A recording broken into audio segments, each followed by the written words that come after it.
Bueno, hoy día continuamos con esto de los fundamentos de Machine Learning. Seguramente va a ser una clase con más contenido y más rápida que la anterior, en que al principio nos dedicamos bastante a discutir quizá más filosóficamente sobre esto, que es siempre importante. Pero hoy día va a ser bastante más aplicado. Si no alcanza el tiempo, vamos a ver código incluso. Yo ya dejé en el syllabus estas slides y también el código que vamos a ocupar, ¿ya? Y en la slide está marcado cuando vamos al código, así que aunque no alcancemos, lo vamos a ver en la otra clase, pero está todo arriba por si quieren revisarlo, tenerlo ahora o verlo el fin de semana, etcétera. ¿Ok? Ya, antes de empezar, ¿hay alguna duda? Ah, pero antes, otra cosa, un pequeño, no pequeño detalle en realidad. Dentro de los asistentes hoy día está Hernán Valdivieso, que es el ayudante del curso, ¿ya? Hernán su labor va a ser esencialmente corregir las tareas. Así que bueno, se los presento. Hernán es un experto, está haciendo el magíster con el profesor Denis Parra. Mucha experiencia, demasiada quizás, experiencia docente como profesor en cursos de educación profesional, ayudante histórico de muchos cursos, así que un tipo capo, así que no tengan dudas que sus evaluaciones van a estar en excelentes manos. ¿Ok? Buenas. Buenas, Ahí buenas. prendí la cámara para que me conozcan al menos, por cara. Bueno, Hernán, gracias por venir. Sí. Ya, pues, démosle entonces con esto. ¿En qué habíamos quedado en la clase pasada? Habíamos quedado en este slide. Ya habíamos empezado a explicarlo un poco, pero requiere mayor profundidad porque es importante. Ya en el fondo, con este slide, con esto, una pregunta del grupo de WhatsApp de la materia.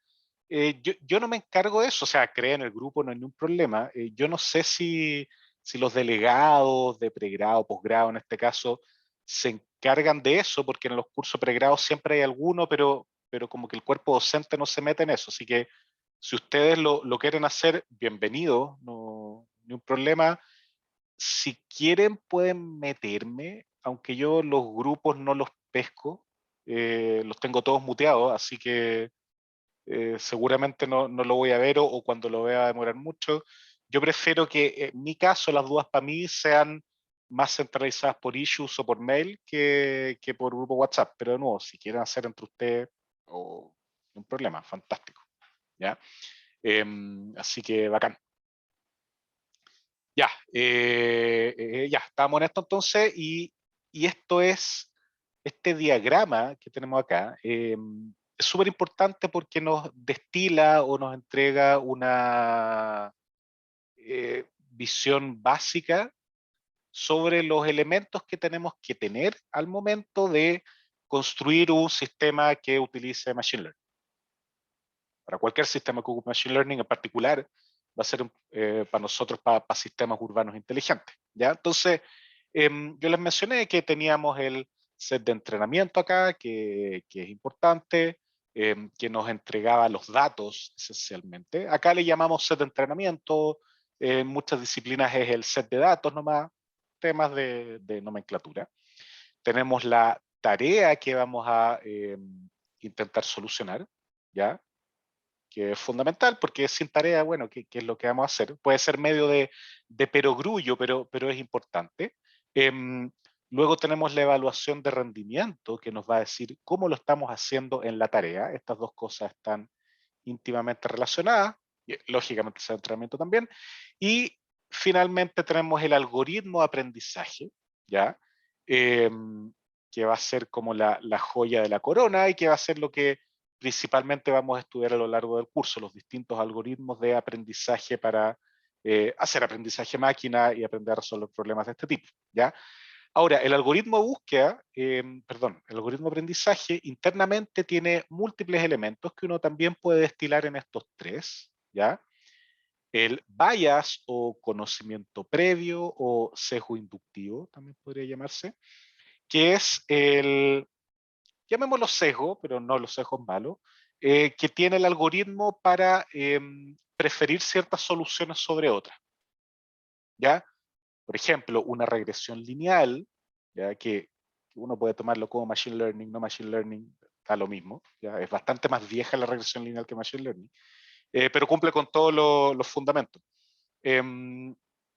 Una regresión lineal tiene el sesgo inductivo de que su solución, ya, o que las soluciones van a estar sobre una recta, ya, que la estimación de la función sigue un esquema lineal, ya, y ese es su sesgo, su conocimiento previo o su sesgo inductivo, ya, su bias, ¿ok? Vamos a ir viendo distintos algoritmos con distintos sesgos inductivos, etcétera, pero es para que se hagan una idea, ¿ya? El espacio de hipótesis, yo se lo mencioné, es el espacio donde viven las soluciones, ¿ya? Todas las posibles rectas, ¿ya? Para una regresión lineal son el espacio de hipótesis de esta regresión lineal, ¿ok? Y la técnica de búsqueda va a ser aquella técnica que nos permita encontrar, o más que encontrar, navegar de una manera inteligente, no al azar, este espacio de hipótesis para que junto con el conocimiento previo, este sesgo inductivo, podamos encontrar aquella solución que es la óptima o más adecuada para el algoritmo. ¿Ok? Esa es la manera que se relacionan estas cosas. Entonces, el resumen de esto es que buscamos la solución más adecuada en el espacio de hipótesis, usando conocimiento previo, este sesgo inductivo, y datos de entrenamiento para guiar la búsqueda. ¿Ok? Eso es una manera de verlo que es como bien explicativa en cuanto al proceso que uno hace. ¿Ok? Uno después de un tiempo, ya cuando está acostumbrado a lidiar con esto y que no sigue el pasito a pasito, etcétera, lo ve de esta otra manera, ya que tenemos que preocuparnos de tres elementos centrales. Y esto es súper importante. Uno, fundamental, es la representación. El cómo representamos nuestros datos, ¿ya? Y esa es una combinación entre el sesgo inductivo y el espacio de hipótesis, ¿ok? La manera en que representamos nuestros datos, y esto quizá puede sonar medio lejano ahora, porque generalmente uno dice los datos, bueno, son los datos, ¿cachai? O sea, los resultados de la encuesta, los sensores que estoy tomando, pero esa es la representación que tenemos de los datos en un nivel de abstracción más pegada a los datos, ¿ya? Uno podría pensar en otros niveles de abstracción más ricos que nos permitan solucionar potencialmente mejor manera la tarea. Entonces, todo eso de la representación, cómo vamos a representar los datos, cómo nuestro algoritmo va a aprender a representar los datos, es fundamental. Y es algo que tenemos que tomar en consideración al momento de diseñar uno de estos sistemas. ¿Ok? Rendimiento. Ya acá el rendimiento no es que le vaya bien, sino cómo vamos a evaluar el rendimiento de la tarea que estamos enfrentando, porque la tarea la mayoría de las veces está dada, nosotros sabemos lo que queremos hacer. Cómo medir el rendimiento en esa tarea es súper no trivial, ¿ya? Hay tareas en que es muy fácil, es muy directo, vamos a ver unas cuantas de esta clase la próxima, pero hay otras en que no es trivial, por ejemplo, en un esquema de aprendizaje supervisado, ¿cómo le informas tú a la gente que lo está haciendo bien? Cuando hay muchas maneras de hacerlo bien, quizá el bicho caminando era fácil, pero otras cosas es bastante más complicado.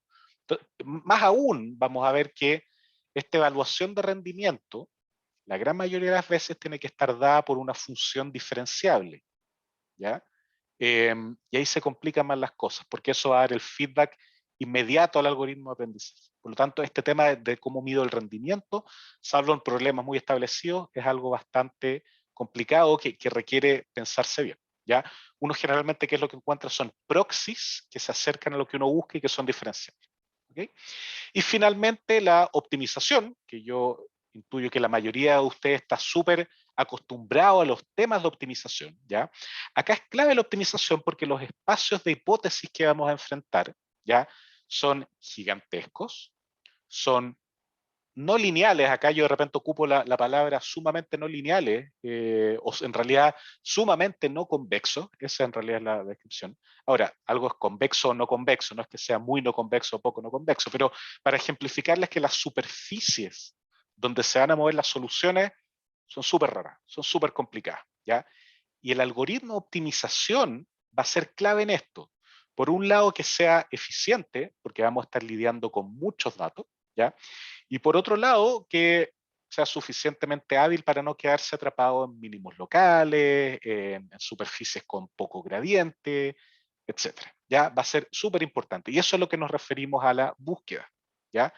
Más aún, va a haber dominios en que no vamos a poder movernos continuamente con gradiente, que va a ser el tipo de algoritmo que vamos a ocupar.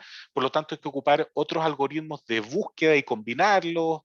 Es bien difícil. ¿Ya? Entonces, de nuevo, cuando uno destila esta frase bonita y que buscamos la solución más adecuada, bla, bla, bla, que está bien porque uno le permite hacerse un orden de cómo van los pasos del algoritmo, del sistema, que es lo importante.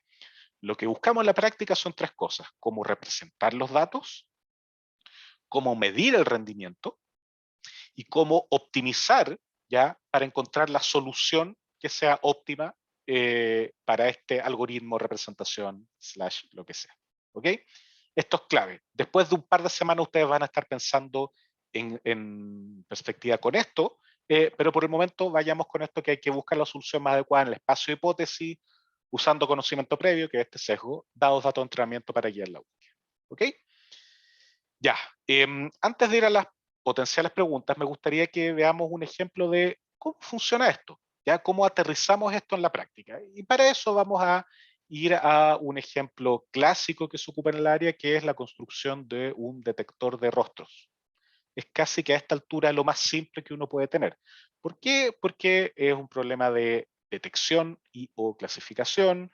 Es el primero que se solucionó más o menos bien, y es suficientemente alejado de lo que uno está acostumbrado, que uno generalmente trabaja con datos tabulados. Acá estamos trabajando con imágenes. ¿Ya? Entonces, si tenemos presente nuestro esquema de 4 módulos o 4 pasos, ¿ya? Dado que vamos a construir un detector de rostros, nuestra tarea ya está definida. Ya vamos a detectar rostros. Por lo tanto, check con eso. Ya estamos listos con la tarea, la tenemos clara. Generalmente, no siempre, pero generalmente es lo primero que sale, lo primero que a uno se le ocurre. Uno identifica o detecta el problema y ahí lo lleva a una tarea. Muchas veces no, muchas veces, esto lo comentaba en la primera clase, uno de repente se da cuenta que existen ciertos datos y ahí se ilumina la ampolleta y dice, ah, mira, podríamos hacer esto, ¿ya? También es posible, ¿ok? Pero en este caso, detector de rostros, ya estamos, no hay ningún problema. Ya, perfecto. Segundo elemento importante que tenemos que rellenar o cumplir acá, ¿ya? Adelantándome un poco, el algoritmo de aprendizaje va a ser algo que vamos a ir, o los algoritmos de aprendizaje que vamos a ir viendo a lo largo del curso, así que en este ejemplo básico vamos a decir, ah, mira, yo tengo un algoritmo de aprendizaje, ya no nos vamos a preocupar tanto del detalle. Por lo tanto, centrándonos en los otros dos, en el set de entrenamiento y la evaluación del rendimiento, ya, vamos a partir con el set de entrenamiento. ¿Cuál podría ser un set de entrenamiento o un set de datos, como queramos llamarlo, adecuado para un sistema que quiere detectar rostros? ¿Alguno de ustedes se le ocurre cuál podría ser o cómo podríamos construir un set de datos adecuado para esto? ¿Fotos de distintas personas? Fotos de distintas personas. Ya ahí Felipe complementa con Tinder. Sí, podría ser. Sí. Si muestran la cara, supongo. Ahora, ok, fotos de distintas personas. Pero acá hay un detallito que me gustaría complementar, que es verdad, necesitamos fotos de distintas personas. Pero si queremos detectar rostros, ¿ya? Vamos a preocuparnos de que las fotos que tengamos de las personas son los rostros, ¿ya? No de cuerpo entero, no tapado, sino el rostro, ¿ya? Uno podría argumentar que, chuta, la gente ocupa lente, la gente tiene barba, pelo largo, pelo corto, puede salir un poco de lado. De todas maneras, y la idea es que uno, dentro de este conjunto de rostros humanos, este set de entrenamiento, introduzca la variabilidad necesaria para que el problema que solucionemos sea real. ¿Ya? Si yo pongo puras caras upright, así como era antes, hace 20 años atrás, ¿ya? Sin lentes, sin barba, sacando el pelo, etcétera, va a funcionar súper bien para fotos tipo carné esto, pero para otras situaciones no va a andar bien, ¿ya? Entonces aquí una distinción importante con otro esquema. No vamos a tratar, generalmente, de modelar en el algoritmo las particularidades del set de datos, ¿ya? Sino que vamos a apuntar a que los datos nos entreguen esta variabilidad. Nosotros concentrarnos en que, oye, mira, el set de datos sea lo suficientemente variable para representar condiciones reales, ¿ya? Ahora, tomen esto con una taza de sal, porque ya cuando estamos más en algoritmos avanzados vamos a ver que uno pone módulos ad hoc para lidiar con ciertas cosas. Oclusión, no sé, distintos puntos de vista, cosas así, ¿ya? Pero uno no va a ir al detallito, uno no va a ver que, mira, si el pelo de la persona es oscuro, claro, fucsia, uno no va a modelar eso en el algoritmo en general, ¿ya? Eso va a venir de los datos, ¿ok? Entonces, perfecto. Le digo al computador, mira, acá tienes un tremendo set de datos, un set de entrenamiento con rostros de humanos que nosotros posiblemente encontraríamos en una aplicación de este tipo. ¿Necesitamos algo más? Andrés, porfa, dale. Sí, yo justo iba a preguntar eso porque, ¿me escuchan? Sí. Sí, dale. Si queríamos reconocer datos, igual necesito muchas fotos de una misma persona que estén como con un tag que diga, o sea, Andrés, porque si le doy una pura foto de Andrés y después le pido reconocer a Andrés, es más difícil que Ya, saque de una pura foto todo lo mío. sí, es un súper punto. Ahora, estamos en este momento, para este ejemplo, es solo detección de rostros, no identificación, ¿ya? Pero Ah, tú tenés razón, ¿ya? Y eso es algo bien interesante porque los humanos somos capaces, después de ver a una persona una vez, dos a lo más, de reconocerla, ¿cachai? Para las máquinas es mucho más complicado. Y ese tipo de cosas, qué bueno que hiciste el comentario, porque ese tipo de cosas, esa debilidad que tiene Machine Learning, son las cosas que uno apunta a resolver a partir de la arquitectura, no tanto los datos. ¿Ya? La solución a partir de los datos es, bueno, tomemos 500 fotos del Andrés, distintos momentos de la vida, mirando para distintos lados, y que se las arregle. Bien, pero eso hace que la mano de obra requerida para tallar esto sea altísima, que el volumen de datos sea más grande de lo necesario, que la cantidad de tiempo que tú dedicas a optimizar sea más complicada. ¿Ya? Entonces, pero un súper punto. No cabe en este ejemplo particular, pero es importante y vamos a ver algoritmos de eso porque son muy candentes, por digámoslo en este momento, por el tema de identificación automática de la gente en las calles, ¿cachai? Y vamos a ver algoritmos de ese tipo cuando leamos los papers en la parte de reconocimiento visual, ¿ya? Así que lo vamos a ver. Pero sacando eso, sacando fotos de mí mismo en distintos momentos, distintos ángulos, ¿hay algo más que necesitemos para entrenar un esquema de este tipo? ¿Necesito algún otro tipo de foto? no necesitaríamos fotos que no fueran caras, que estuvieran como marcadas como no Exacto, caras. exacto. Necesitamos eso. Necesitamos fotos que no son caras.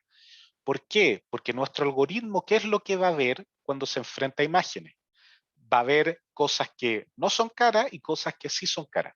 ¿Ya? No va a ver solo cara. ¿Y cuál es el tema acá? ¿Ya? Uno podría decir, pero si mi conjunto de datos de cara es suficientemente representativo, ¿ya? Mi algoritmo debiese ser capaz de modelar esta distribución y decirme con alta probabilidad esto corresponde a tu distribución y esto no corresponde a la distribución. Sin duda, ¿ya? El problema es el siguiente, lo vamos a ver un par de slides más adelante. Nuestro set de entrenamiento nunca va a ser el universo, ¿ya? Nunca va a ser todo. Por lo tanto, nos vamos a encontrar con probabilidad 1 con, lo voy a aterrizar a caras, pero con ejemplos que parecieran ser del set de datos adecuado, pero no lo son y están en la naturaleza, ¿ya? Yo sufrí años por encontrar caras en piedras, caras en el cielo, caras en los árboles, haciendo mi tesis de magíster, porque están en todos lados, ¿ya? Y uno cuando piensa que no te va a aparecer, te aparece, y siempre, y uno la mira y dice, obvio que una cara, ¿ya? Por lo tanto, uno necesita alimentar al algoritmo con la otra parte de la distribución, ¿ya? Y esto es netamente porque no tenemos el universo completo de datos. Si lo tuviéramos, si tuviéramos todas las caras posibles del mundo con todas las variaciones, etcétera, no hay problema, ya debiese aprenderlo. José pregunta en el chat, para reconocimiento facial, ¿cada máquina necesita distinta cantidad de fotos? Sí, la necesidad de cantidad de fotos es súper dependiente del algoritmo, ya de cada máquina que entrenemos, de la tarea, etcétera. Pero vamos a ver que eso está estrictamente relacionado, o íntimamente, no estrictamente, íntimamente relacionado con la complejidad del modelo, que es algo que ojalá alcancemos a ver al final de esta clase y si no al principio de la próxima. ¿Ya? Mientras más complejo el modelo, generalmente más datos necesitas, más imágenes de cara, porque tienes más parámetros que setear. ¿Ya? Ahora, si yo pareo un modelo complejo con un sesgo inductivo fuerte, eso puede reducirse. ¿Ya? Y ahí vamos a tener un trade-off súper interesante, súper importante, que es área de investigación súper fuerte al día de hoy. ¿Okay? Entonces, bueno, necesitamos rostros humanos y necesitamos también muchos rostros no humanos, o perdón, muchos no rostros, ¿ya? Que podrían ser rostros no humanos también. Ahora, ¿a alguien se le ocurre por qué acá tengo cierta cantidad de rostros y en esta otra tengo muchísimos más no rostros? ¿Por qué podría obedecer a eso esta distribución?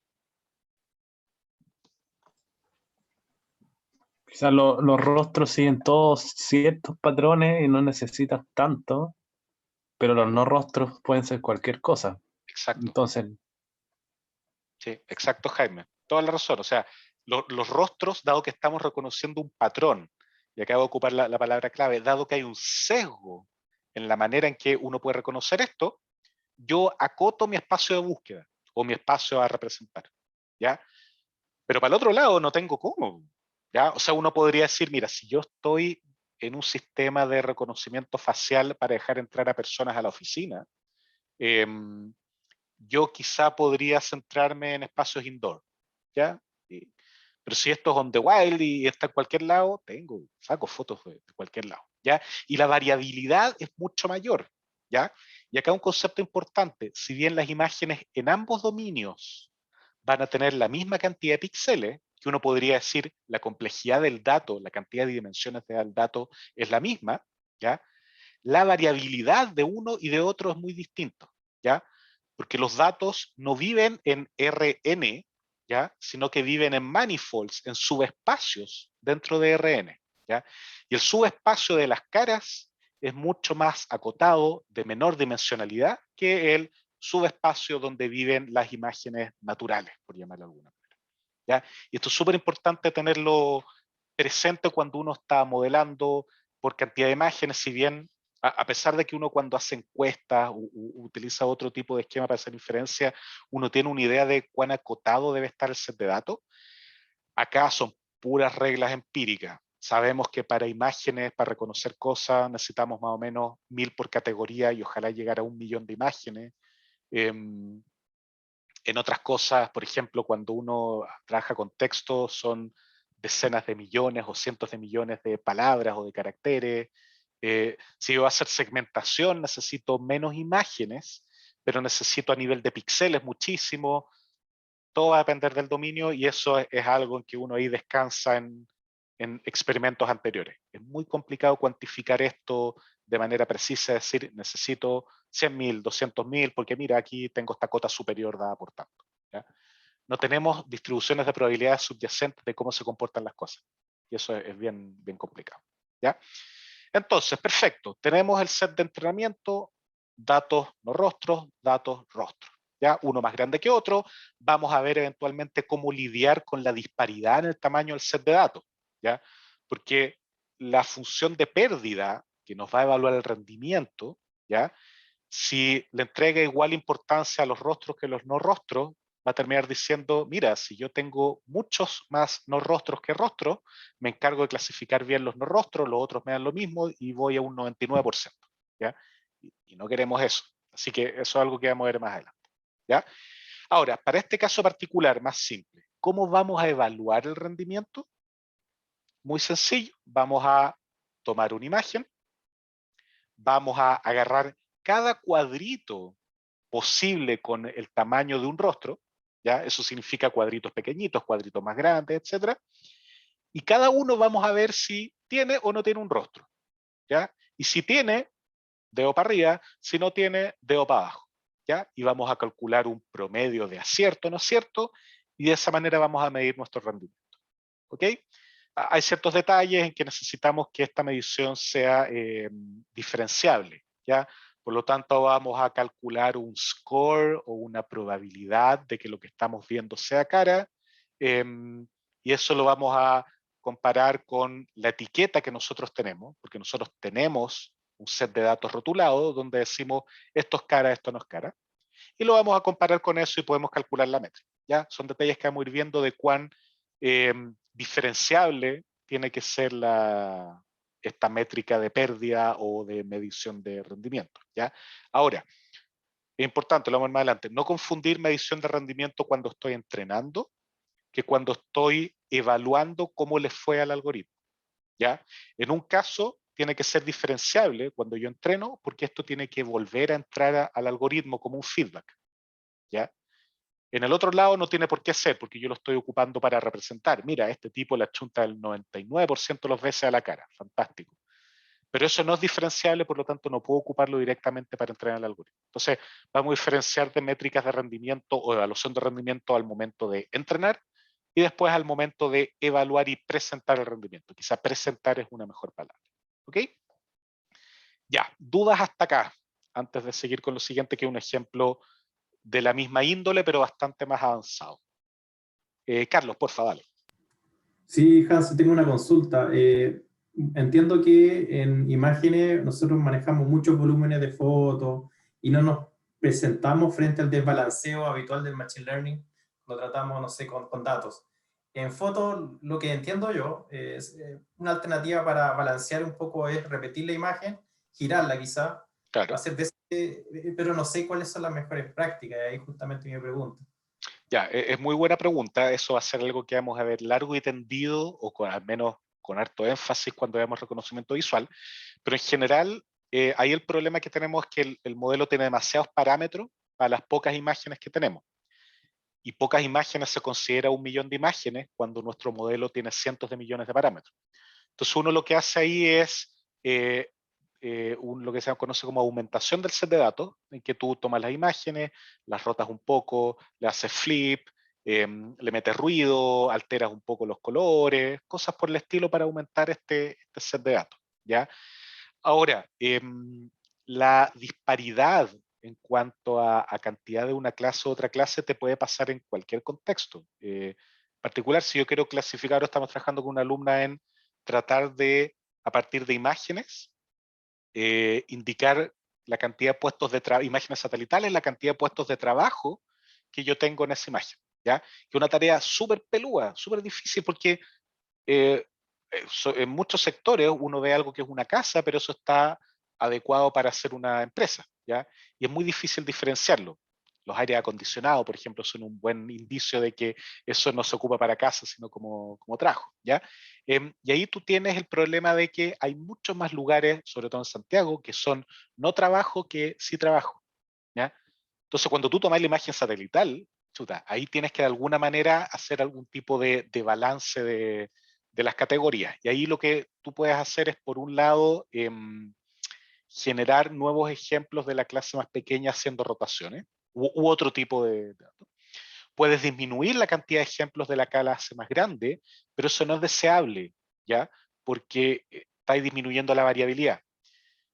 Otra cosa es crear sintéticamente ejemplos nuevos. Ya hay algoritmos muy avanzados para eso. ¿Okay? Están las GANs, están otros algoritmos más clásicos que se puede hacer, pero se te puede introducir errores, ¿ya? Que uno tiene que estar dispuesto a eso. Y hay otro que es algo más teórico, que en el fondo en mi función de pérdida, adecuarla para los distintos volúmenes de datos que tenemos. Pesar de distinta manera los ejemplos de las distintas clases. Todos los approaches son válidos, va a depender del dominio. ¿Ya? Por ejemplo, en imágenes, uno de repente está dispuesto a que haya un poquitito de errores en las imágenes porque son no perceptibles para el humano. ¿Ya? En encuestas es más complicado porque está inventando a alguien que respondió algo y podéis sesgar demasiado las cosas. Entonces va a depender del dominio. Ya, más consultas. Al parecer, ya. Entonces vamos a un ejemplo que creo yo más motivante, es mucho más choro, ¿ya? Y es bastante más avanzado. Este problema que les voy a presentar se llama el Image Inpainting, perdón, en que dada una imagen, ¿ya? Yo tengo otra imagen similar, ¿ya? O la misma, en que le saqué pedazos a esa imagen, ¿ya? Y yo quisiera rellenar esta imagen mala de tal manera de volver a tener la imagen original, ¿ya? O sea, yo tengo una imagen claramente dañada o claramente ocluida y yo quiero rellenar lo que se tiene, ¿ya? Y un problema súper complicado, muy difícil, que durante mucho tiempo se ocuparon técnicas súper heurísticas para hacerlo, no se tenían buenos resultados. Ya a partir del 2010, no, quizás antes, 2008, 2007, ya empezaron a encontrarse técnicas en que uno restringía fuertemente la estructura de las soluciones, ¿ya? Uno metía lo que vamos a ver más adelante, regularizaciones del tipo, mira, no hay mucha variabilidad, la matriz que voy a tener tiene rango pequeño, o muchos elementos son iguales a cero, cosas por el estilo, que funcionaba bastante bien, ¿ya? Pero con las redes neuronales nos dimos cuenta que podíamos hacerlo basándonos en muchos datos y que el modelo aprendiera las cosas, ¿ya? Entonces vamos a ocupar este ejemplo para motivar, como lo mismo que hicimos recién con la detección de rostro, pero más avanzado, para que vean que uno puede traer a este esquema de aprendizaje supervisado, donde yo tengo las etiquetas, una gran cantidad de problemas que inicialmente parecía no ser supervisados, ¿ya? Y vamos a finalizar con un video de esto, finalizar esta partecita de la clase, porque todavía nos queda harto, con un video para que vean cómo funciona esto en la práctica, ¿ya? Entonces, de nuevo, tenemos este problema de image in painting, en que tenemos imágenes dañadas y queremos recuperar la imagen original, ¿ya? ¿Qué es lo primero que necesitamos para esto? Y ahora pensando en nuestro esquema de 4 módulos que teníamos. Ya tenemos la tarea, Image in Painting, ¿ya? ¿Qué es lo siguiente que necesitamos para empezar a enfrentar este problema? Imágenes para poder entrenarlo. Exacto, súper bien, Camila. Imágenes para poder entrenarlo. Y uno podría decir, mira, dado que tenemos una enorme abundancia de imágenes en Internet, ya por todos lados, podríamos decir, vamos a ocupar imágenes naturales, tomadas de paisajes, de lo que sea, ya que son abundantísimas, y vamos a tenerlas como nuestro set de entrenamiento. Perfecto, ¿ya? ¿Necesitamos eso nomás? ¿Basta con esto? Y aquí pensemos que estamos en un esquema de aprendizaje supervisado, ¿ya? ¿Qué otros datos necesitamos o qué otras imágenes necesitamos? Yo creo que imágenes etiquetadas en un contexto similar a los que queremos, no sé, predecir quizás o completar. ¿Ya? Pero para que sea supervisado necesitaríamos entonces imágenes falladas de cierta manera, ¿cierto? Porque lo que queremos hacer es quitar la falla, la supervisión va a venir de, mira, esta está fallada, esta no está fallada, corrígela para que se parezca a la no fallada, ¿ya? Por lo tanto, ahí va a estar la supervisión. Por lo tanto, necesitaríamos, en teoría, imágenes para las cuales tenemos fallos y versión original, ¿ya? ¿Tenemos eso o podemos construir eso? ¿Podríamos construirlo rompiendo las fotos que tenemos? Exacto. Y para eso es una súper buena idea. Y para eso, además de nuestro set de datos de imágenes, vamos a tener un set de datos sintético muestreado en el momento de máscaras, ¿ya? Y estas máscaras pueden ser rayas de niño o dibujos de niño como esta, o estructuradas de una manera real en que yo refleje los reales errores que me voy a enfrentar. Por ejemplo, en astronomía, mira, yo voy a tener este tipo de ruido, este tipo de oclusión, ¿ya? Y voy a muestrear de eso. Y aquí mi tamaño es cercano a infinito, ¿ya? O sea, es el ancho por el alto por la cantidad de valores que puede tomar cada píxel, pero esencialmente eso es infinito para cualquier contexto, ¿ya? Entonces vamos a tener imágenes, vamos a tener máscaras y nosotros vamos a ir muestreando de esto, ¿ya? Para generar los datos. De hecho, para una imagen en particular yo puedo tener casi que infinitas variaciones para tener distintos daños introducidos, ¿ok? Entonces, fantástico, tenemos nuestro set de entrenamiento, tenemos la tarea, vamos a ver ya la evaluación del rendimiento, ¿ya? Por lo tanto, como les mencioné, no nos vamos a centrar tanto en el algoritmo de aprendizaje, ¿ya? Entonces, estructuremos el sistema, ¿ya? Yo voy a tener entonces, lo primero, una imagen real, digamos, ¿ya? A continuación muestrear una falla, ¿ya? Perdón, Camila preguntó, que no me fijé en el chat, de su programa se considera como un problema de imputación. Sí, en imágenes se considera más reconstrucción, pero es imputación a fin de cuentas. De hecho, en particular, mira, va a ser interesante, qué bueno que le preguntáis, porque nuestra máscara, como la estamos viendo, ¿ya? Es un problema de imputación, porque es un dato que no tenemos, pero que vamos a tener, ¿ya? O que queremos tener.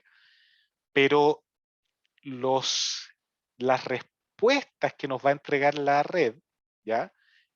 Van a parecerse más a la que nos entrega un algoritmo de reconstrucción de imágenes que de imputación, porque va a ser medio difuso al principio. Con el tiempo se va a transformar en imputación y va a tener alta resolución, ¿ya?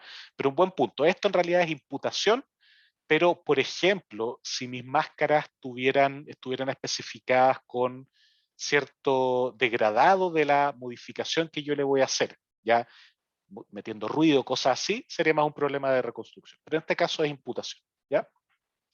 Entonces, tenemos estas dos fuentes, mi imagen y mi máscara, ¿ya? Lo que voy a hacer a continuación es muestrear, ya, o sea, dada la máscara, voy a aplicar la máscara a la imagen y obtengo esto, ¿ya? Y esto sí que va a ser mi ejemplo con que voy a alimentar mi algoritmo, ¿ya?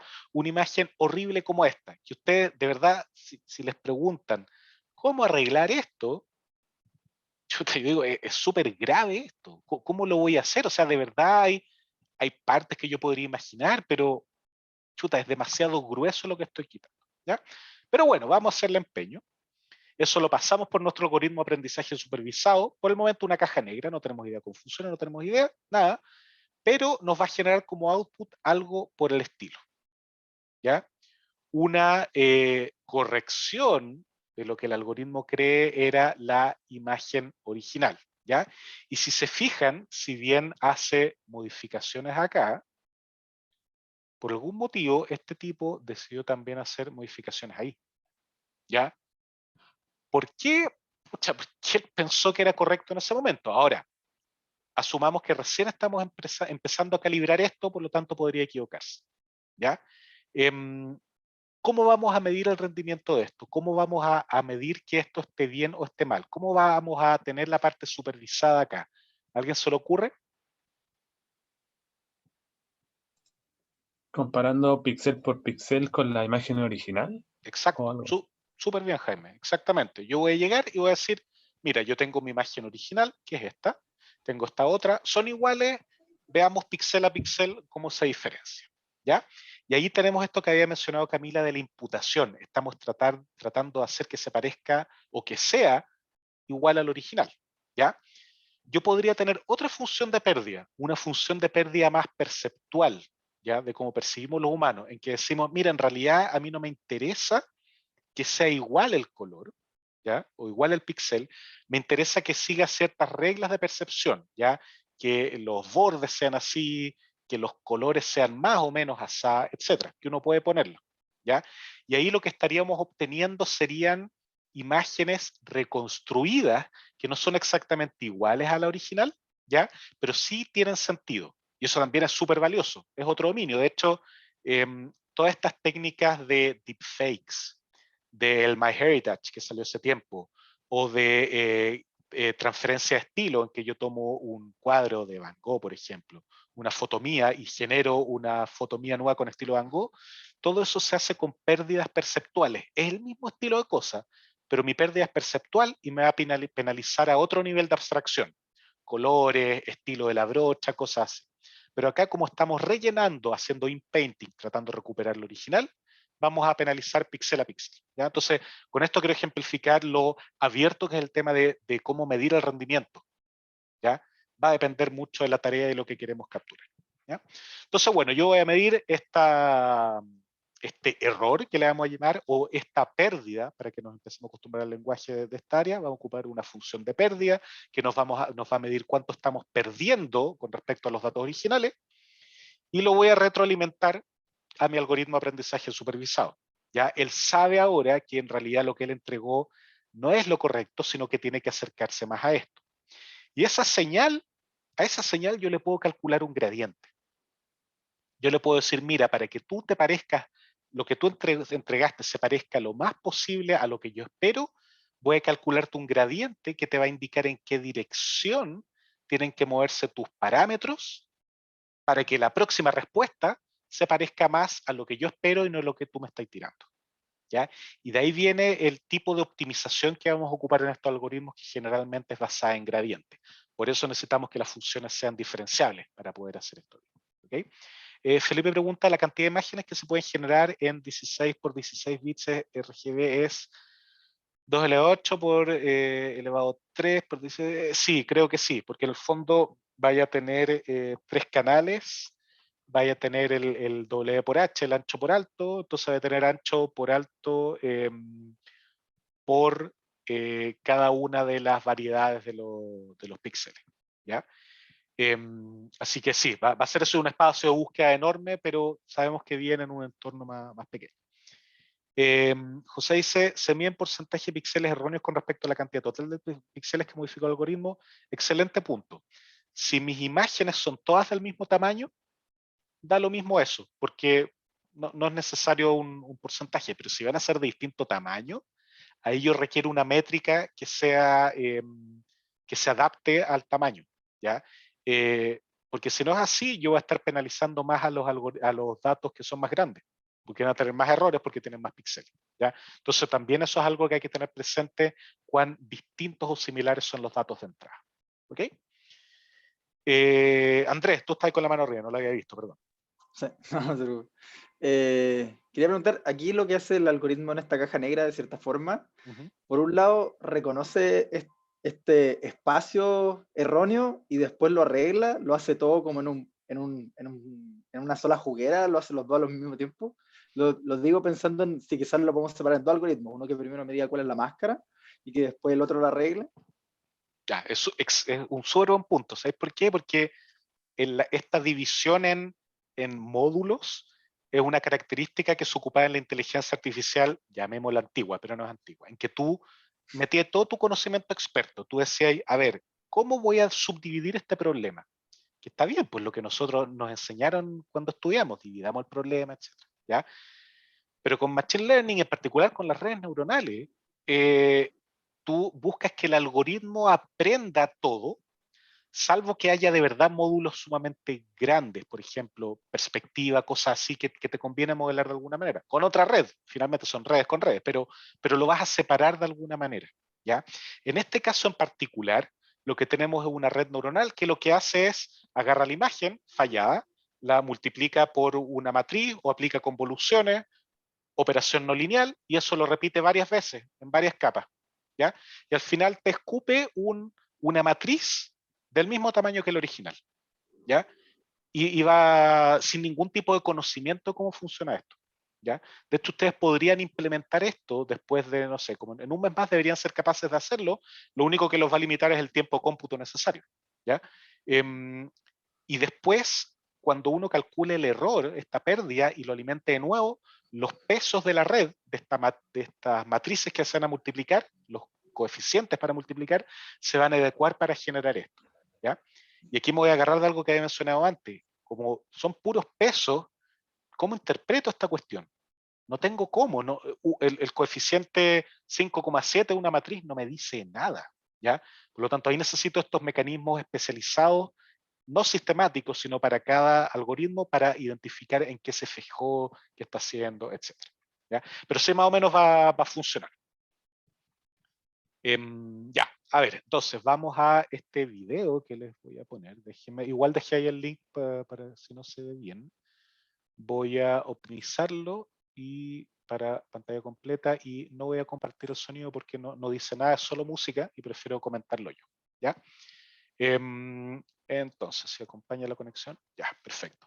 Entonces esto fue presentado por NVIDIA hace un tiempo. Fíjense. Borra ahí. Voy a retroceder, o sea, voy a retroceder un pelo. Borró, un pelito más atrás. ¿ya? Ahí había una persona haciendo algo, ¿ya? Y llegó el tipo en esta interfaz y lo borró, lo marcó en blanco, con el mismo tipo de máscara que nosotros habíamos visto, ¿ya? Si hubiera ocupado otro tipo de máscara, acá hubiésemos tenido que ocupar otro tipo de borrado. Y ahí se fijan, son las restricciones que uno impone con los datos. Entonces, aquí llega, borra y desaparece el tipo a la derecha. Desapareció y se ve todo muy natural. Llega esa cuerda que está ahí, zapita, y la sacó. Y de pasada, fíjense, ¿ya? Que aquí había algo tirado al piso, un pedazo de cartón, no sé, que es más ancho que la cuerda que estaba ahí, ¿ya? Pero cuando le tiramos esto, lo sacó, ¿ya? Entonces eso, y aquí me agarro lo que había comentado el Andrés, esta cuestión no solo se fija en el sector que yo estoy modificando en la máscara, sino que se fija en todo de tal manera que el output sea perceptualmente correcto, ¿ya? Es sumamente impresionante lo que aprenden estas cuestiones. Y de hecho lo que yo estoy borrando es más o menos así, bien grueso. Borró la piedra y dejó una piedrita chica al lado, fíjense, ¿no? Sí, es sumamente impresionante. Miren, acaba de borrar este puente que está abajo. Así que cuando les hagan fotobombing, cuando ustedes tengan una buena foto, etcétera, no se preocupen, se meten al sitio de NVIDIA que tiene esto y pueden arreglar las fotos sin ningún problema, ¿ya? Obviamente Photoshop ya licenció este tipo de técnicas o propuso los de ellos. Así que de repente toda la maravilla que ustedes ven en las películas o los editores gráficos, todo que se van a glorian, a esta altura uno también puede hacerlo, ¿ya? Miren cómo se arregla esta biblioteca. Vamos a llegar hasta el final porque hay un ejemplo con humanos que es súper impresionante, ¿ya? Y ahí vamos a hablar un poquitito de los sesgos malos de los datos, no el sesgo inductivo. Fíjense acá, ¿ya? Este set dentro de los datos que se ocuparon para entrenar este algoritmo, hay uno que se llama Celebrity, ¿ya? Que yo no sé en qué época estaban cuando lo crearon, que son puras fotos de modelos, tanto hombres como mujeres, ¿ya? Entonces, bueno, lo ocupan para generación de imágenes, etcétera. El mundo de la moda es otra cosa, pero acá también metieron las imágenes del celebrity, ¿ya? Entonces, va a ser bien interesante el ver cómo rellena facciones humanas con el sesgo de que las cosas humanas que vio vienen del set de datos celebrity, ¿ya? Tengan siempre eso en contexto. Entonces, fíjense acá que llega, cambia los ojos, ¿ya? Y, ok, no se ven tan bien como ojos reales, porque nosotros estamos acostumbrados a pillar los detalles muy claros en las caras, pero son cosas que coinciden con lo que uno podría pensar que son las, no sé si facciones, pero elementos de la cara de celebridades, ¿ya? Facciones claramente iluminadas, con colores llamativos, etcétera, ¿ya? Además, esto está súper sesgado a gente con facciones caucásicas, ¿ya? O sea, el set de datos está súper sesgado y vamos a ir viendo como, fíjense acá, le borra el pelo, ¿ya? Chuta, no puse play. Trata de borrarle el pelo a este tipo. ¿Y qué es lo que va a pasar? ¿Ya? Fíjense, le deja la frente limpia. ¿Por qué? Porque generalmente las imágenes en que salen las celebridades están con la frente limpia. Además, es posible que haya habido pocas mujeres con chasquilla, o gente también de más edad que tiene menos pelo, etc. Entonces, el sesgo de este algoritmo es que la gente con pelo en la frente es poca, por lo tanto yo, si me dicen borrarlo, lo que yo veo es gente con poco pelo en la frente. ¿Ya? Entonces ahí ampliamos, y este es bacán, porque este pobre caballero, ¿ya? Que yo supongo que es algún actor famoso, me suena, ¿ya? De hecho, hay un set de datos de celebridades falsas que fue creado con algoritmos de redes neuronales a partir de este otro set de datos. Así que creo que es una persona real, pero uno podría encontrar algunas que no son reales. Entonces, claramente esta persona tiene unas cejas bastante prominentes, ¿ya? Yo no sé si lo hace porque le gusta, porque le crecieron así, da lo mismo, no es el punto, ¿ya? Pero acá en esta demo le van a intentar modificar las cejas, digamos borrarla, ¿ya? Entonces, fíjense lo que va a ir pasando, los borra, ¿ya? Fíjense a la derecha, le quitaron las cejas, ¿ya? Acá la pera, el mentón, ¿ya? Le va a quitar las arrugas, ¿ya? Fíjense las marcas de expresión cómo se le van, ¿ya? Se le hemos quitado como 20 años a este señor, ¿ya? Miren, es impresionante. ya miren ahí las marcas debajo de los ojos, cómo se las quita. O sea, de verdad este tipo, o sea, este tipo de tecnología que es la que ocupa, no sé, Marvel para hacer más jóvenes a las personas, etcétera, funciona increíble, ¿ya? Pero fíjense lo que va a pasar, miren ahí las marcas en la nariz, la parte de arriba, en la frente, miren ahora, ¿ya? Le agarró el ojo, ¿ya? Y se lo borró. Miren lo que va a pasar, piensen en el sesgo del set de datos de celebridades. Miren lo que pasó, ¿ya? Fíjense, ¿ya? O sea, le metió un ojo que no tenía mucho, si bien uno puede decir, sí, un ojo humano, está en una buena posición, etcétera, no está rotado, claramente no calza con la cara, ¿ya? Eh, yo diría acá que tiene más apariencia del ojo de la foto anterior que de este, ¿ya? Pero acá se lo completó de esta manera por el sesgo que tenía, ¿ya? Entonces, es bien, uno es bien impresionante, creo yo, el ejemplo, ¿ya? Los ejemplos que tiraron acá, pero además es bien terrible el sesgo, ¿ya? Es bien impresionante solo por el tipo de datos que tenemos, y ahí uno podría decir, y esto es una discusión súper importante en este momento. Nosotros, la gente que hemos hecho Machine Learning, muchas veces nos lavamos las manos y decíamos, pero si es problema de los datos, no es problema del algoritmo. El dato es el que está sesgado, nuestros algoritmos son agnósticos a eso, y ok, tenemos una responsabilidad, ¿ya? Pero es al elegir los datos. Bueno, se ha ido demostrando en el último tiempo que los algoritmos perpetúan el sesgo y lo incrementan, ¿ya? O sea, datos sesgados generan algoritmos que están más sesgados aún. Y esto lo hemos visto en eh, temas crediticios, temas en Estados Unidos a la gente que le dan el parole, la fianza, no la fianza, sino en el fondo la libertad vigilada, ¿ya? Que no se lo han dado por errores en el algoritmo, ¿ya? Que se fijó en su raza más que en su comportamiento. Es súper impresionante. José pregunta, ¿utiliza el patrón predominante en las fotos que se le introducen? Eh, Generalmente estos algoritmos preservan las modas dominantes, ¿ya? Hay algoritmos que tienen problemas y tienen algo que se llama el mode collapse, en que colapsan a una única moda, la moda predominante, pero en general nuestros datos van a ser multimodales y los patrones toman esas modas y generan variaciones alrededor de esas modas, ¿ya? Que para imágenes humanas tienden a andar súper bien. Nosotros los humanos somos ultra repetitivos, todas las cosas son parecidas, así que anda bien, pero cuando uno ya se fija en los detallitos, ahí empieza a guatear esto. Ya, dudas de esto, o comentarios, no sé. Quédense tranquilos que van a poder hacer este tipo de cosas un par de semanas más, no hay problema. Va a necesitar más cómputo y datos, pero van a poder al menos teóricamente hacerlo. ¿Profe? Sí, dime. A mí me quedó la duda cuando estaba hablando de que usaba, por ejemplo, como un tipo como de color de piel, por ejemplo, de personas, es que esos eran como los datos. Uh-huh. Si se incluyeran datos como más diversos, por ejemplo, con distintos colores de piel, tenga distintas nacionalidades, probablemente, ¿esto empieza como a fallar un poco más? ¿O se puede hacer para que, incluyendo alta variabilidad, si los datos siga funcionando así? Es bien buena la pregunta, Martín. Va a depender del modelo, ¿ya?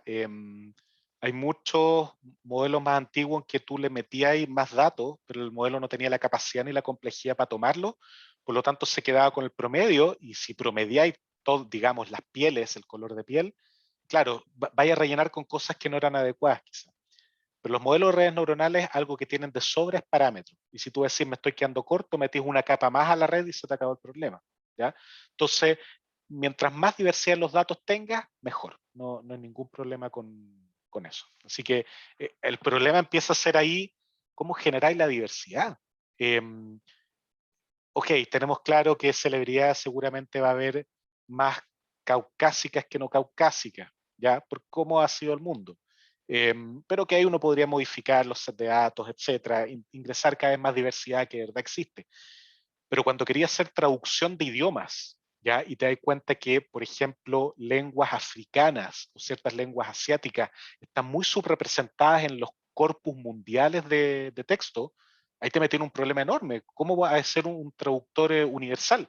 Google Translate, que funciona maravilloso, que a esta altura de verdad es casi como el mejor traductor que existe, sobre todo para cosas pequeñas y técnicas, Lo hace bien para los idiomas típicos, pero tú le metías algún dialecto a algún lado y chao. Y es un real problema para la población africana, tratando de interiorizarse de otras cosas. Las traducciones no funcionan porque no hay suficiente texto en su idioma. Así que puede ser un tema para imágenes, para la mayoría de las veces no es problema, pero hay otros donde sí la escasez de variabilidad en los datos.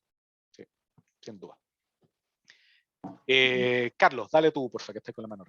Sí, bastante bueno el video, Hans. Ahí como que llama mucho la atención cuando empieza a jugar un poquito con esta persona mayor y se empieza a notar el sesgo ya, porque el set de entrenamiento probablemente hay mucha gente joven. Claro, Lo que se ocurrió de momento, no sé si qué piensas tú, pero claro, una alternativa a lo mejor sería ese set de entrenamiento, segmentarlo, ya bajo un criterio, y generar en la función de pérdida una penalización, de acuerdo a los clústeres. Y ahí a lo mejor ayudaría un poco, no sé.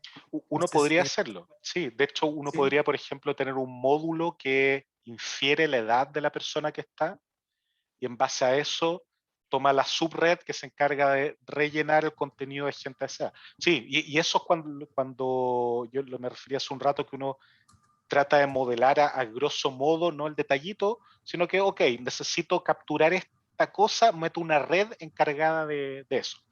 Claro. Pero ahí estáis dependiendo de tenerla le estáis pidiendo más los datos, porque de alguna forma Sí. tú necesitáis tener la edad, ¿cachai? Si no es todo muy supervisado, pero se puede hacer, y si tus datos tienen esa riqueza, fantástico. Cada vez se está avanzando también más en aprendizaje, ya sea autosupervisado o semisupervisado, que tú tienes una supervisión a cierto nivel y las supervisiones intermedias no las tienes y apuntas a que el algoritmo logre capturarlo. ¿Ya? Pero es algo que se hace en general cuando tú estás buscando aplicaciones industriales o de verdad productos que tienen que funcionar bien, tú ocupas todo ese tipo de técnicas, sin duda. Ya, súper. Pasemos a lo siguiente, ya más aterrizado aún, más materia. ¿Ya? Entonces, acá vamos a ir ya de definiciones básicas de Machine Learning. Entonces, los algoritmos de Machine Learning vamos a ver que trabajan sobre datos multidimensionales. ¿Ya? Eso es clave. ¿No? Y generalmente multi es de cientos, miles y millones de dimensiones. Nuestros datos no tienen límite con respecto a eso. Entonces, cada dato en general va a estar caracterizado por una serie de características, features, mediciones, atributos, variables, como queramos llamarlo. ¿Ya? En general nosotros ocupamos features o características, pero en el fondo cada una de las dimensiones de mi dato, ¿ya? Cada uno de los atributos que yo medí de mi dato van a ser estas características, medición, atributos, variables, etc. ¿Ya? Vamos a ver más adelante que en Machine Learning cuando uno habla de atributos se refiere a cierta cosa, a feature a otra, pero por el momento mis datos están representados con múltiples mediciones de ellos. En el caso de una imagen, por ejemplo, cada píxel sería una característica o un atributo. ¿Ya? La cantidad de features o atributos que tiene mi dato va a ser la dimensionalidad del dato. ¿Ya? Y aquí pongo vector ahí en la slide porque finalmente nosotros vamos a representar nuestros datos como vectores, ¿ya? O las generalizaciones de un vector, una matriz, ¿ya? O la generalización de una matriz que es un tensor, ¿ya?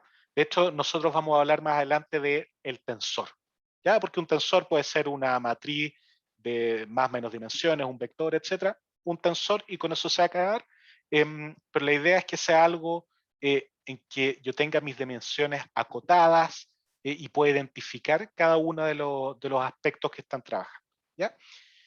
¿Qué es lo importante? Es que el espacio donde viven los datos, las features, ¿ya? Este espacio vectorial, lo vamos a conocer como el espacio de características o el feature space. ¿Ya? Y va a ser un espacio vectorial de gran cantidad de dimensiones. ¿Ya? Por ejemplo, si tengo imágenes a color de 256 por 256, mi espacio de features va a ser R256 por 256 por 3. ¿Ya? Un espacio enorme, gigantesco. ¿Ya? Ahora, como cuando uno describe un set de datos, ¿cómo lo ve? Como este ejemplo que tengo abajo de un set de datos de vino, que es un set de datos pequeño, qué características tiene, que es multivariado, ¿ya? Que Atributos son del tipo número entero, también números reales, podría ser categórico, ahí va a depender, vamos a ver algoritmos que nos permiten trabajar con todo eso al mismo tiempo.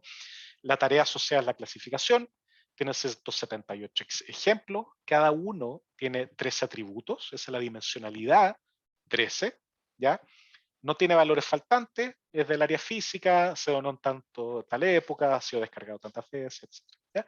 Pero fíjense que ahí hay información relevante, número de ejemplos, tamaño de cada ejemplo que te indican el feature space, en qué conjunto viven, etc.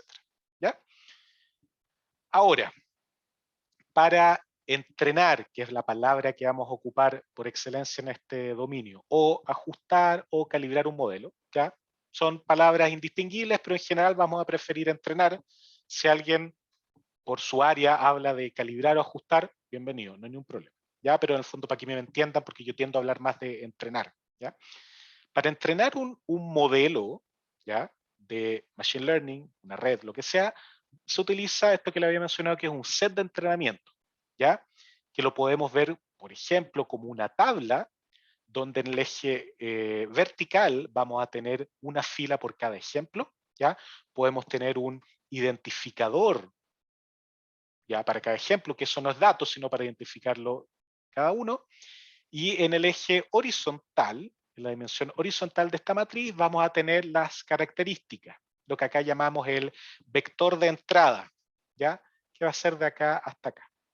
¿Ya? Entonces, en este caso, que tenemos una base de datos de tifones, ¿ya? De huracanes, tenemos datos como la distancia del ojo de la tormenta, la velocidad del aire en ese momento, en ese lugar, perdón, el déficit de presión, la velocidad lineal de la tormenta, etcétera, ¿ya? Y además, si estamos en aprendizaje supervisado, vamos a necesitar un elemento más, ¿ya? Que es el vector de respuesta, ¿ya? O el vector de salida, o la etiqueta, ¿ya? O el rótulo, ¿ya? Que en este caso es cuánto se levantó la ola en la tormenta, el storm surge, en este caso, ¿ya? Cuán alto llegó la ola. Que eso va a ser lo que queremos predecir, ¿ya? Entonces, en general, cuando nosotros estamos como digamos, metiendo los datos a nuestro algoritmo, este vector de entrada lo vamos a conocer como X, o X flecha porque es un vector. ¿Ya? Esto de acá lo vamos a conocer como Y. ¿Ya? O si es más de una cosa que tenemos que predecir, como Y flecha siendo un vector. ¿Ya? Entonces vamos a tener X, ¿ya? Que a veces este X, cuando le meto todos los datos, va a ser la matriz X, ¿ya? Pero esto generalmente tiende a ser un vector, ¿ya? Pero generalmente así lo vamos a denotar. Mi X van a ser mis datos de entrada, ¿ya? Y mi Y va a ser lo que yo quiero predecir en aprendizaje supervisado, ¿ya? Y eso va a conformar mi set de entrenamiento. Y cada fila de mi set de entrenamiento puede considerarse como un vector en el espacio de características. ¿Ya? Eso es clave que lo tengamos claro como definición, como noción. ¿Ya? Uno podría decir que en una imagen cada fila son todos los píxeles puestos a los lados. ¿Ya? Ahora, cuando representemos la imagen en las redes, vamos a ver que efectivamente lo representamos como una matriz. ¿Ya? Pero desde el punto de vista de abstracción, lo podemos ver de esa manera y no hay ningún problema. ¿Ok? Ya, ¿alguna duda hasta acá? Consulta, son solo definiciones, así que no hay problema en tener dudas acá para aclararlas rápido. Bueno, nunca hay problema en tener dudas en realidad. Nada, ya. Entonces, si yo tengo aquí visualizo en 2D, en realidad es infinitas D o muchas D, ¿ya? Mi distribución de datos de entrenamiento, ¿ya? Tenemos que estar claro que es un subconjunto de la distribución de datos reales, ¿ya? Que nunca se nos olvide eso. Yo tengo un proxy, un representante, ojalá, valga la redundancia, representativo de cómo son mis datos reales. Pero no son todos los datos. Nunca lo vamos a tener, ¿ya? En particular, vamos a tener este sector de acá, bueno, todo lo que no está incluido, que nos va a interesar bastante, ¿ya? Porque vamos a verlo cuando esto esté en producción, por ejemplo, Ahora, ¿recuerdan hace unas cuantas, diría la clase pasada, que hablamos de que es importante que nuestros algoritmos generalicen bien, ¿ya? Que logren predecir en situaciones que yo no había visto al momento de entrenar? Bueno, para poder hacer eso, para apuntar a nuestro objetivo último, que es la generalización, nosotros, además de del set de entrenamiento, vamos a tener algo que se conoce como el set de test, ¿ya?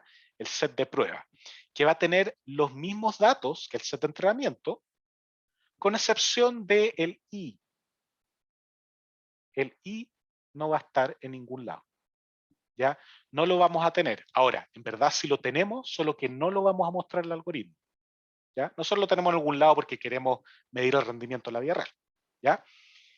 Pero eso no se lo vamos a mostrar al algoritmo. Por lo tanto, nosotros vamos a evaluar el set el rendimiento del modelo entrenado en el set de entrenamiento en este set de test, ¿ya? Y ¿qué es lo importante? Que este set de test es completamente independiente del set de entrenamiento, ¿ya? No en distribución de datos. Podemos tener, lógicamente, datos muy parecidos en test y entrenamiento, pero un ejemplo que está en entrenamiento no puede estar en test, y viceversa. Hacer eso es trampa. Esto está completamente separado, ¿ya? Por lo tanto, este set de test es muy útil para evaluar la capacidad de generalizar del modelo, ¿ya? Si nuestro modelo va muy bien en el set de entrenamiento y muy mal en el set de test, significa que se sobreentrenó, que se aprendió de memoria el set de entrenamiento, ¿ya? Ahora, si va bien en ambos, ¿ya? Significa que estamos haciendo bien la pega. José pregunta, ¿los datos de las variables serían columnas de una matriz? Exacto, uno podría decir que cada columna de la matriz representa una variable, o un atributo, o una feature, y cada fila representa un dato con cada una de sus variables, ¿ya? Ahora, vamos, como les decía, vamos a ver qué atributo es cierta cosa, feature es otra, porque acá nosotros en este tipo de datos estamos acostumbrados que cada columna signifique algo, ¿ya? Un par de clases más, las columnas de repente no van a significar nada, nada que podamos entender nosotros, ¿ya? Y ahí se va a poner más interesante el tema. Dice también José, no me queda claro qué significa el Typhoon Number. Es un identificador. Esto de acá no es parte del X, ¿ya? Esto es esencialmente un ID que te dice, ah, mira, el tifón 5211, tanto. No es un dato que uno vaya a ocupar para predecir, sino que es un identificador que generalmente está en la base de datos. Para efectos de nuestro algoritmo, tú podrías eliminar esto y chao. No tiene por qué llevar una secuencia, lo importante es que el ID sea único, ¿ya? Pero para efectos de Machine Learning no nos interesa, lo podemos borrar. Uno lo pone por completitud, ¿ya? Profe, Ahora, sí, dime, por favor. una duda, sorry. ¿Cómo puedo saber qué me conviene meter en la parte de entrenamiento y qué me conviene meter en la parte de test, o es completamente aleatorio? Hay de todo. Ahí depende de tu conocimiento del dominio. Muchas veces uno lo hace aleatorio. Uno agarra una cantidad enorme de imágenes y muestra aleatoriamente estos entrenamientos, estos test, y lo puede ir cambiando a medida que termina un entrenamiento. Ah, le fue así, después voy a probar otro. No hay ningún problema en hacerlo así. Hay otras veces en que tú sabes cómo va a ser tu test, pero no tienes suficiente. Entonces tú haces imágenes sintéticas para el entrenamiento, entonces tú hizo para de cierta manera. Hay de todo, va a depender del dominio, pero hay libertad absoluta, siempre teniendo claro que las imágenes no pueden mezclarse. Eso es el mensaje de esta diapo. Ya, Cosas que están en entrenamiento no están en test, por ningún motivo. Por muy parecidas que sean, no puede ser la misma. ¿Okay? Eso ya, es perfecto. relevante. Y otra consulta es que, por ejemplo, pensando en el tema de los rostros, cuando nosotros decíamos como ya, esto es una cara y esto no es una cara, y eso iría a la parte de entrenamiento, pero en la parte del test también tengo que tener como cosas que sean y que no sean. Exacto, sí, tienes que tenerlo. Va a depender de la tarea, porque si tú solo quieres decir si es rostro o no, ahí puedes tener una métrica que es el recall, que es de tantos rostros existentes, yo detecté tantos, ¿cachai? Y no hay problema, va a depender de lo que tú estás buscando, pero en general uno tiende a tener de las dos cosas para tener una medición del rendimiento más rica, más informativa. Gracias. Espera. Ya, entonces, aquí actualicé la slide metiéndole la distribución en el set de test, ¿ya? ¿Qué es lo importante tener claro ahí? Que si bien acá uno podría decir, oye, pero acá tengo un traslape entre el set de entrenamiento y el set de test, ¿ya? Acá estoy hablando de la distribución de los datos, no estoy hablando del dato en sí, ¿ya? ¿Qué significa esto? Que yo en mi distribución de datos totales voy a tener mi set de entrenamiento, que es una subdistribución, ¿ya? Mi set de test, que es otra subdistribución, que pueden distribuir datos similares, pero sabemos que mi set de entrenamiento no es capaz de generar en esta distribución datos que sí es capaz de generar mi set de test. ¿Ya? Eso es importante tenerlo. O sea, el set de entrenamiento y el set de test, de hecho, la idea es que tengan cierto parecido, si no voy a comparar peras con manzanas. Pero también hay que tener claro que van a haber cosas distintas a las que había en el set de entrenamiento. Y eso está bien, no hay ningún problema. ¿Ya? Y antes de finalizar esta diapo, agrego algo nuevo que no había mencionado antes, que es el set de validación. ¿Ya? Que es que vamos a ir viéndolo más adelante en detalle, pero es un subconjunto del set de entrenamiento que nosotros lo separamos del entrenamiento. ¿Ya? No es test, acuérdense que test y entrenamiento separados completamente. ¿Ya? Y dentro de mi set de entrenamiento, yo voy a sacar un pedacito chiquitito y lo voy a separar, y eso va a ser mi set de validación. Y ese me va a servir para intentar evitar el sobreentrenamiento mientras estoy entrenando. No tener que esperar a cuando yo terminé de entrenar para saber si mi método está sobreentrenado.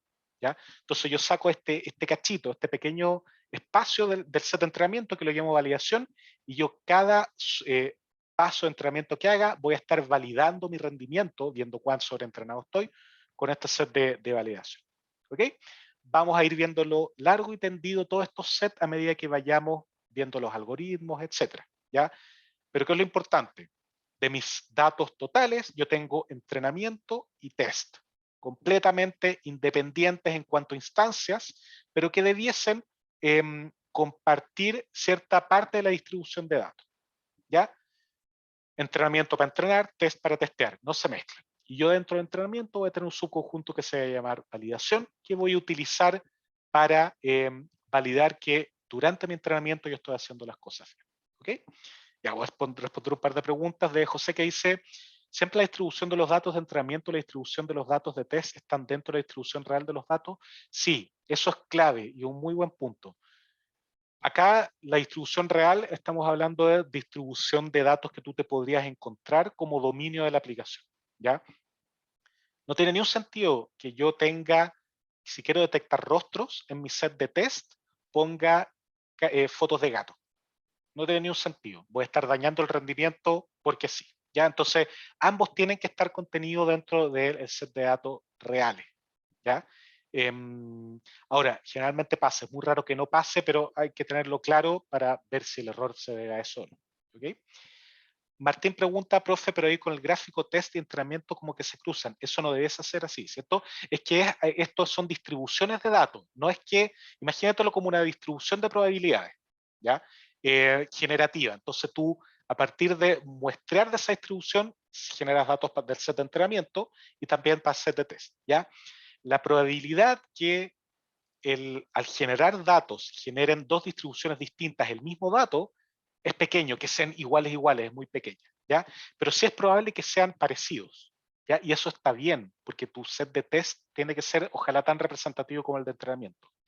Pero si son distribuciones distintas, es completamente esperable que generen también datos que no están en un lado y que no están en otro. ¿Ya? Así que esto no es un diagrama de conjuntos, ¿ya? Porque yo creo que ahí viene la confusión, que en realidad un punto, yo debiese agregar un diagrama de conjunto acá, lo voy a agregar para cuando resuba las slides, ¿ya? Esto es un diagrama de distribuciones de probabilidad, ¿ya? De cómo se generan los ejemplos. Pero súper buen punto, voy a tomarlo y voy a actualizarlo, Martín. Ya, entonces, para los últimos 5 minutos, yo creo que no vamos a alcanzar a ver el código, aunque quizás sí, si lo hacemos rápido podemos verlo, ¿ya? Un set de datos real que se ocupa como prueba muchas veces en esta área es el set MNIST, ¿ya? Que permite construir clasificadores de dígitos a partir de imágenes, lo que se conoce como el OCR, el Optical Character Recognition, que es lo que hacen los escáneres, por ejemplo. Escaneo un documento y me tira el texto que hay, ¿ya? Y las imágenes tienen esta pinta que están acá. Cada una de estas es una imagen, ¿ya? 0, eso es un 1. ¿Ya? Entonces yo tengo muchos ceros, muchos unos escritos a mano, vemos alta variabilidad. ¿Ya? Entonces, cada imagen muestra un solo dígito entre 0 y 9, las imágenes son binarias, o sea, blanco y negro, no escala de grises, y tienen resolución de 28 por 28, ¿ya? 784 píxeles, o sea, nuestro espacio de características tiene 784 dimensiones, ¿ya? Y el set de datos tiene 60.000 ejemplos de entrenamiento y 10.000 ejemplos de test, ¿ya? Eso es la... ¿Profe? Sí, dime. Justo en este set, por ejemplo, sería importante tener ojo de que en el set de entrenamiento y el set de test hayan 7 conis sin el Pareto al medio, porque por ejemplo hay algunos que tienen o no tienen. Es buen punto, es buen punto. Ahí es choro el juego porque uno podría decir, es el 7 la característica, perdón, es el palito al medio la característica esencial del 7. ¿Puedo diferenciar el 7 de otros números sin tener eso? Y ahí uno dice, chuta, parece que no, porque acá ese también podría ser un 1, que está medio de lado. Entonces, y bueno, esto los árabes cuando diseñaron los números pensaron en eso, pero es algo que uno debiese cuidar que esté, ¿ya? Muchas veces cuando uno muestra al azar está, pero también debería fijarse ese tipo de cosas, ¿ya? Muchas veces la cantidad nos permite olvidarnos, pero sí, es un tema importante de representatividad, ¿ya? Entonces, si yo quisiera resolver este problema, o sea, construir un clasificador de dígitos, ¿cómo podría hacerlo? ¿Cómo se les ocurre a ustedes que podría hacerlo? ¿Ya? Y aquí yo voy a soplar, como para tomar el primer approach, algo que uno debiese siempre hacer al principio es visualizar las cosas. ¿Ya? Siempre yo visualizo lo que estoy haciendo. Y acá Hernán, que hace su magíster en visualización, va a estar feliz, porque yo siempre desearía visualizar cómo se ve el problema. ¿Ya? Ahora, acá me le dice el área de la imagen, no exactamente el área de la imagen, ya vamos a ver qué es lo que vamos a visualizar. ¿Ya? Yo quiero visualizar el problema, tener una mirada rápida de cuán difícil o fácil es. ¿Ya? Entonces, vamos a visualizarlo y eso quizá nos puede dar una pista de cómo resolverlo. ¿Ya? Entonces acá la pregunta, ¿es posible visualizar directamente el espacio de características de MNIST? ¿Podemos hacer eso? ¿Qué opinan ustedes? ¿Sí o no? Acá la respuesta es binaria. Yo quiero visualizar el espacio de características de MNIST directamente. ¿Ya? ¿Puedo hacerlo? Y voy a retroceder a esta diapo. ¿Puedo visualizar en un plano el set de características, el espacio de características de MNIST? ¿Alguien que se la juegue? Nadie. Es complicada la pregunta, ¿ya? Y la mayoría de las veces siempre responden mal. En los otros cursos al menos. Profe, ¿a qué se refiere con visualizar el espacio de...? Quiero verlo visualmente, pero quiero verlo. Yo quiero poner en un plano o en un espacio en 2 o 3D los ejemplos y yo a partir de las características en realidad, y a partir de eso ver cuán difícil es la clasificación. ¿Ya? Entonces lo que uno hace generalmente es poner el espacio de característica, por ejemplo. No, aquí voy a soplar la respuesta. Entonces, la pregunta en realidad es, ¿puedo poner el espacio de características de MNIST directamente en un plano o en un espacio? Y la respuesta es no, pero un no rotundo, porque el set de datos de MNIST tiene 784 dimensiones. Y no puedo poner 784 dimensiones en 2 dimensiones, así directo, no puedo, tendría que verlos de a pares. ¿Ya? Por lo tanto, ¿qué hago? Y con esto voy a ir terminando. Utilizo una técnica no supervisada que vamos a ver, pero como herramienta, no en detalle, que se llama, está acá, tsne, ¿ya? Que se me olvidó poner la URL, de ahí se los voy a poner para que lo puedan probar, pero está metido en Python y todo, que me permite transformar mi espacio de dimensiones de altas a bajas dimensiones. ¿Ya? Y en este caso podemos pasar de 784 dimensiones a 2 dimensiones. ¿Qué es lo que hace este algoritmo en particular? Bueno, trata de preservar distancias, trata de preservar clústeres, cosas que estaban juntas o cercanas en alta dimensionalidad, quiero que estén juntas o cercanas en esta baja dimensionalidad.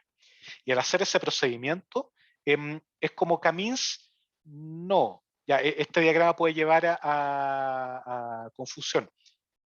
Es más que nada como PCA, no sé si están familiarizados con PCA, es agarrar mis features y reducirlas a... ¿Perdón? ¿Análisis de componentes principales? Como análisis de componentes principales. Esa es una técnica de reducción dimensionales en que yo agarro todo, hago combinaciones lineales y me voy quedando con las más informativas. Acá no es lo mismo para nada, pero es la idea de quedarme con, reducir y quedar con cosas informativas. Y acá yo llego a 2 dimensiones. ¿Por qué es no supervisada? Súper buena pregunta, José. Porque yo no tengo a priori la información de cómo tienen que quedar los grupos. En este caso, sí, porque yo sé que los ceros tienen que quedar con los ceros, etc. Pero esta técnica se puede aplicar para cualquier set de datos, tenga o no tenga la supervisión. ¿Ya? Entonces, no supervisada porque no ocupa esa información. Reduce dimensionalidad no supervisadamente. ¿Ya? Entonces, y acabo, esto va a ser lo último que voy a ver, cuando visualizamos esto, ya este es el resultado del TSNI. Cuando visualizamos esto, nos damos cuenta que por arte de magia, las categorías están más o menos bien aglomeradas. ¿Ya? Los ceros con los ceros, se da, es una característica de los datos. Esto no es que el algoritmo de TSNI lo haya llevado a esto, porque TSNI preserva distancias, preserva localidades. Esto significa que los datos que tienen, y acá yo lo pinté además con colores dependiendo de las características, dependiendo de la categoría. ¿Ya? Eso no es de los datos en sí. Entonces, ¿qué me está diciendo esto? Que los ceros están cerca de los ceros principalmente, los unos de los unos, etc. Tengo algunas confusiones. Por ejemplo, acá estos naranjos se acercan a este color de acá. Eso sí, el naranjo es 7 y ese color es el 4. ¿Ya? Chuta, podría ser por el palito arriba, podría ser que es similar. ¿Ya? Tengo acá un rojo metido dentro de este celeste, el rojo es 5, y este celeste yo diría que es el 0, si no me equivoco, o ese quizá podría ser uno, no sé, pero son cosas que uno de verdad podría decir, chuta, hay confusiones, que incluso nosotros nos confundiríamos. Y con esto termino. ¿Cómo podríamos solucionar el problema de clasificación sabiendo esto? Si yo sé que los ceros están cerca de los ceros en mi espacio de características, ¿ya? Los unos de los unos, etc. ¿Cuál podría ser el algoritmo más simple que podríamos ocupar para esto? ¿Alguien se le ocurre? Y acá da lo mismo el nombre que le den. ¿Se le ocurre alguna heurística para clasificar estas cosas? Un algoritmo de similitud, básicamente, Hans. Ya, perfecto, pero en el fondo, ¿con quién vas a comparar la similitud? Tú puedes medir la similitud, distancia euclidiana entre los vectores. Perfecto. Pero ¿con quiénes te vas a comparar? Esa es la clave. Y ahí, adelantándome, les presento el primer algoritmo, que vamos a ver código en la próxima clase, que es el algoritmo de K-vecinos cercanos, en que yo voy a tener todos los datos en una base de datos, y cada vez que me llega un dato nuevo, voy a medir la similitud o distancia de ese dato con todos los que yo tenía guardado. ¿Ya? Y si mi K de K-vecinos cercanos es 3, yo voy a agarrar los 3 más cercanos, voy a ver su votación, a qué categoría pertenecen, y voy a tomar la máxima y voy a decir, ah, mira, este es de esa categoría. En el ejemplo que tenemos en la slide, yo pongo la estrella al medio y quiero que es un dato nuevo y quiero saber si es círculo morado o círculo amarillo. Si tomo K igual 3, me doy cuenta que los 3 más cercanos hay 2 morados y 1 amarillo. Yo digo que la estrella en realidad es un círculo morado. Pero chuta, si hago K igual 6, se me da vuelta la clasificación y veo que es un círculo amarillo. Entonces ahí nos damos cuenta que el algoritmo es robusto dependiendo de este K. Y si este K cambia mucho, significa que el K vecinos cercanos no anda bien. Pero si nos devolvemos acá, nos damos cuenta que en general, salvo en los bordes, ¿ya? Yo estoy bien aglomerado y mis vecinos debiesen andar bien. ¿Ya? Entonces, ese algoritmo, el de K vecinos cercanos, que yo quería llegar a esto, sorry que de verdad me atraso mucho, pero es el algoritmo más básico que uno puede tener en Machine Learning. ¿Ya? ¿Por qué? Porque mide solo similitud, ¿ya? Y los tipos que están cerca. Pero resulta que es tan simple que nos abre la puerta a pensar que si mi métrica de similitud es suficientemente buena, yo podría ocupar un algoritmo de esto. ¿Ya? Para este set de datos se da que es buena, para otras va a ser terrible, vamos a ver algunos casos en que es terrible, pero si yo construyo métricas de similitud buena, yo voy a andar bien. O si mis datos están representados en un espacio en que están cerca las cosas que tienen que estar cerca. Y ese insight, esa idea de que datos que semánticamente son similares, tienen que estar cerca, es la clave de las redes neuronales. Y vamos a empezar a ver ya próxima clase y la siguiente cómo lo podemos lograr. ¿Ya? Eso, lo que venía, yo tenía planificado que eran hartas diapos, pero en el fondo es ver los resultados, ir a código, etcétera. Lo vamos a ver rápidamente al principio de la próxima clase, pero quería llegar hasta acá. Las slides las voy a dejar como están arriba, por si quieren adelantarse, los ejemplos de código también, pero la clase en sí la vamos a dejar hasta ahí. Ya, dudas, de nuevo, perdón que me haya atrasado, no quería atrasarme tanto, pero era importante esto. ¿Consultas, dudas, algo? Martín. Yo, profe, sí, que si decidió, o sea, ya decidimos ocupar eso de cada vecino cercano, pero ahora yo tengo que definir como cuáles son las métricas de similitud, ¿cierto? Como cómo voy a Exacto. comparar los números. Y eso todavía lo tengo que definir, como qué medidas voy a ocupar, como lo que veíamos antes, ¿no? Sí, y es súper peludo. Eso es lo más peludo de todo. Muy complicado, porque tú, si son vectores chiquititos, puedes ocupar la distancia euclidiana, ¿ya? Pero cuando, y esto es algo estudiado, a medida que tus vectores empiezan a aumentar de tamaño, la distancia euclidiana comienza a no tener sentido, porque está todo casi que distribuye uniforme y está todo a la misma distancia. Entonces tú necesitas métricas de distancia específicamente adecuadas para esto. Y eso es un tema súper peludo que las redes neuronales vienen a solucionar. ¿Ya? Y eso es algo Pero eso es como la duda que me queda es que eso es entre vectores, pero yo necesito definir como el componente de cada vector, ¿o no? Todavía. Sí, no, de todas maneras, aquí los componentes en este caso, son cada uno de los píxeles, ¿ya? Esos son Ya, los atributos. Pero este caso en particular, para este caso que funciona bien, pero si tú veis imágenes naturales, que lo vamos a ver, los píxeles son pésimos, necesitáis otra cosa de más alto nivel, ¿cachai? Con ya. sentido semántico. Y eso es peludo y ahí nos van a ayudar las redes neuronales. Ya, perfecto. Gracias. De nada. ¿Más dudas? Al parecer, ya, dejémoslo hasta ahí. De nuevo, mil disculpas. De verdad no quería atrasarme tanto, pero creo que valía la pena, sobre todo porque vimos el video, que yo creo que fue bastante interesante. Ya, pues, dejemos hasta ahí la clase, todo está arriba.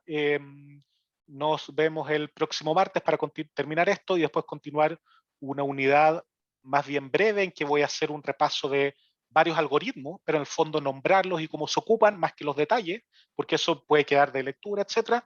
Cosa de ya empezar con redes neuronales para datos tabulados el próximo jueves a más tardar. ¿Ya? Eso. Cuídense. Nos vemos la próxima semana. Chao, chao.